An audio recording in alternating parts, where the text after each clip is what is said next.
Let's take a look back at this day in history. January 8th, all the way back in 1982, AT&T, one of the last true corporate monopolies, agreed to divest its 22 local Bell telephone networks as part of a sweeping antitrust settlement with the U.S. Justice Department. Now, it fundamentally changed the communications industry and, ironically, made AT&T bigger and more sprawling than before.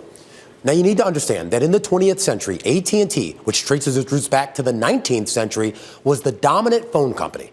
Its long-distance network was the long-distance network. Its infrastructure unparalleled by any rival. And that made its service so essential to both the public and the military that the government for decades effectively exempted AT&T from antitrust scrutiny. But that changed in the 1970s. Amid suspicion, AT&T's Western Electric manufacturing unit was inappropriately funneling money to subsidize AT&T's less profitable divisions.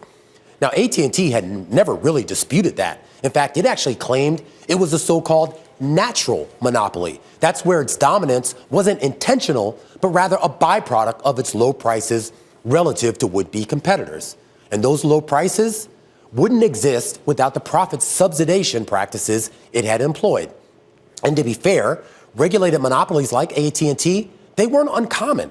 Think about power companies like Con Ed, sports leagues like the NFL, or even the Postal Service, each of them protected from antitrust lawsuits with the implicit assumption that for certain essential industries, a monopoly can be more cost-effective for both the company and for consumers. It wasn't that idea itself that got AT&T in trouble, but rather how it executed on that idea.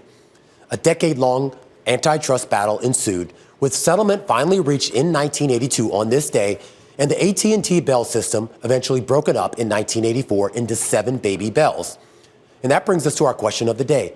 How many of those 7 baby bells still exist as standalone entities? The answer? Just 3. Verizon, Lumen Technologies, and SBC Communications, which in an ironic twist would acquire its former parent company, AT&T, in 2005 and take on its name.